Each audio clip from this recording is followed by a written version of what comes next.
drenagem, porque essa água, quando começar a infiltrar, ela vai chegar ali no solo, vai ser um meio impermeável, ela vai começar a se acumular no solo e o solo vai estar saturado, vai estar encharcado, certo?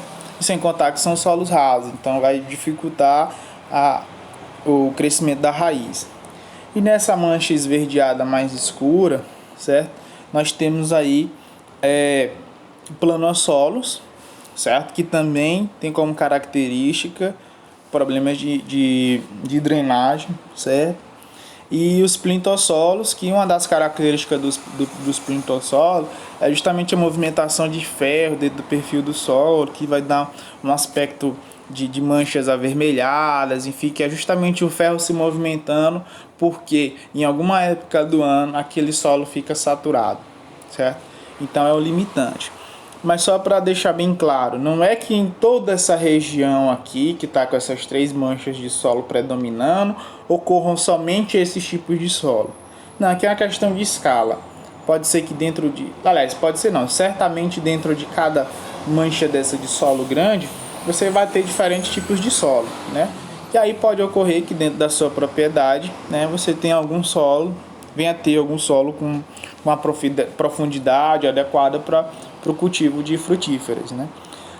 Mas também a gente não pode deixar de observar que nessa mancha aqui, onde nós temos esses solos mais amarelados, mais amarronzados, são os solos com boa profundidade, com boas características físicas para a produção de frutíferas, né? Possivelmente com problemas de questões químicas que podem ser facilmente resolvidos com adubação, com calcário, certo? Mas enfim, há tempos que eu queria trazer para vocês esse mapa que mostra o que predomina no município de Campo Maior.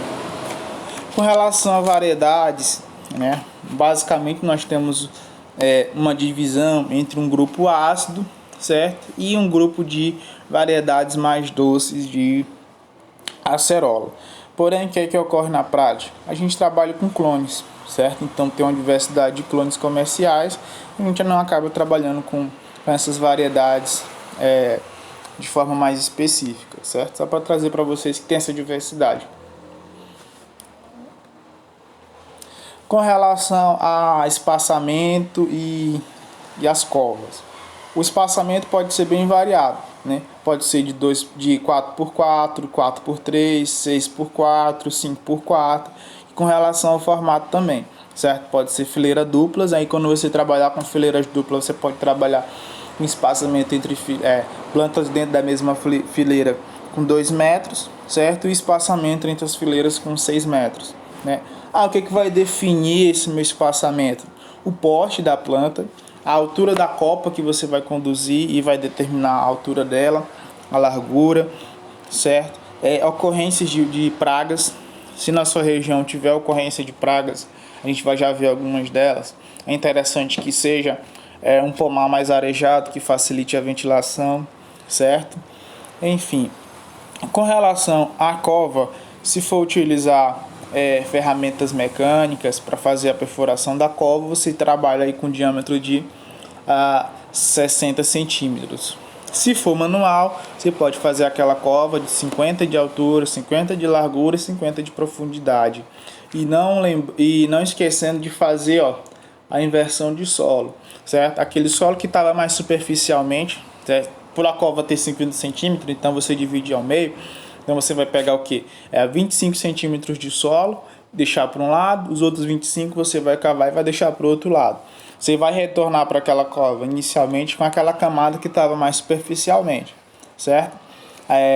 Aplicar calcário, um pouco de calcário nas bordas da cova, certo? E adicionar algo em torno de 20 a 30 litros de esterco de curral, certo? Só lembrando que se for a cama de frango, você coloca sempre a metade. Com relação à adubação, nós temos 2 tabelas de adubação, certo? Essa primeira tabela de adubação, ela é recomendada para clones que são altamente produtivos, certo? E sistemas mais tecnificados. Você vai trabalhar com irrigação, com controle de umidade, certo? Então é de se esperar que você vai ter uma produção maior, uma produtividade maior. Então, uma produtividade maior geralmente requer uma adubação mais pesada. Então essa primeira tabela é para um sistema de produção mais pesado, certo? Não vou entrar em detalhes aqui, porque a gente já fez isso o semestre todo, o ano todo, certo? É recomendação de adubação, mas a tabela utilizada é essa, é uma tabela do estado de Pernambuco, certo? Então é o que a gente tem mais próximo aqui para a gente ter como base para fazer uma recomendação de adubação, certo? E essa outra tabela aqui, se vocês observarem, as quantidades de adubo são mais reduzidas, certo? Em algumas situações chega a ser a metade, porque aqui é um sistema que já vai ter uma produtividade menor, em torno de 15 toneladas por hectare. São aquelas plantas que aquele pomar mais antigo, que foi produzido por mudas de via semente, certo? Que não vão responder a uma adubação mais pesada. Então você pode utilizar essa adubação mais leve, certo? Com relação à propagação e preparação de muda, eu não sei se vocês estão lembrados, mas a gente chegou a fazer essa prática. Eu acho que foi uma das únicas que a gente conseguiu fazer, certo? Que a gente propagou por meio de estaca de acerola. A gente não chegou a ver a fase final, né, de estabelecimento da estaca. Isso aí com 60 dias, 50 dias, a gente não teve a oportunidade de fazer isso, mas vocês perceberam que deu certo a técnica que a gente utilizou e que essas plantas começaram a emitir folhas novas, brotações, mas enfim, né? Só lembrando aqui, o que a gente utiliza para essa propagação? Podem ser dois tipos de estaca, uma mais herbácea e uma semi-lenhosa. No caso lá, eu acho que a gente utilizou as duas, certo? Que a gente pegou as galhas mais grandes e foi dividindo ela, e acabou que tinha as duas situações, né? Herbáceas e semi-lenhosas, certo? Então é interessante que você utilize uma planta matriz que tenha uma alta produtividade, seja isenta de pragas e doenças, certo? E aí você faz a higienização, você pode fazer com hipoclorito de sódio a 5%, certo? Você pode deixar por uns 2-3 minutos imersa nessa solução, certo? E depois você vai fazer o que? Você vai preparar o seu substrato. O seu substrato pode ser... eu lembro que a gente utilizou um solo de barranco e um esterco de caprino curtido, né?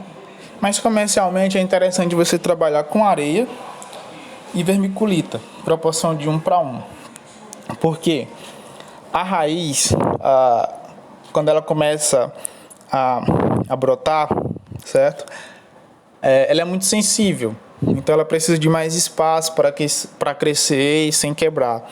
Então quando você utiliza um substrato mais poroso, isso facilita, certo? Então a mistura de areia e vermiculita de 1:1, certo? Aí nós estamos trabalhando com dois materiais inertes que não conseguem disponibilizar nutriente. Então você teria que trabalhar com uma solução nutritiva também, certo? Semelhante à de hidroponia, porque essas plantas vão passar de 50 a 60 dias nesse meio que não contribui com nutrientes. Ou então você pode fazer outro substrato com a proporção de 1:3 de areia e esterco, ou seja, 25% de esterco, certo?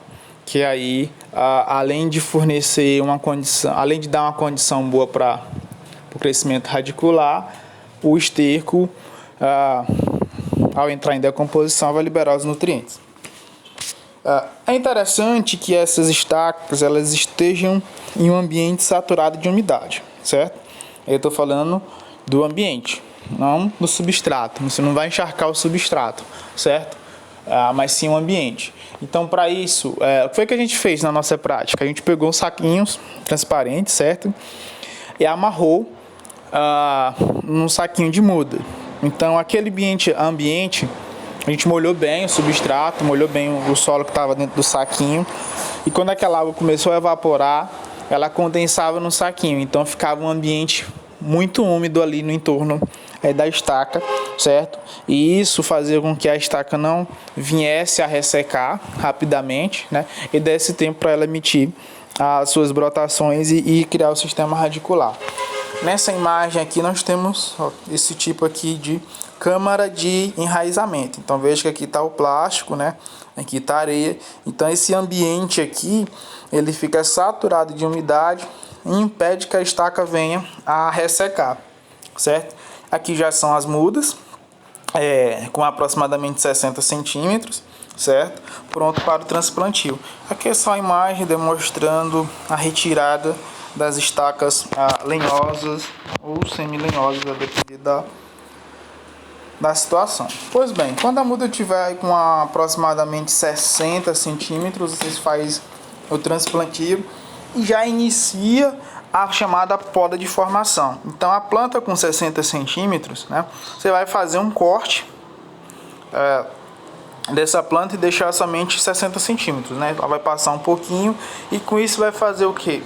Vai induzir com que a planta venha a produzir algumas pernadas, né? Que são esses ramos laterais aqui, ó. No caso da acerola, é interessante que você deixe de 3, né, a 4 pernadas. Quando essa pernada atingir aí algo em torno de 50 a 60 centímetros, também você faz uma poda, né? Desse jeito você vai ter o que a gente chama de poda do tipo de vaso, né? Vaso aberto, que é o tipo de poda que é o tipo de copa, aliás, que a gente recomenda para cultura da acerola, certo?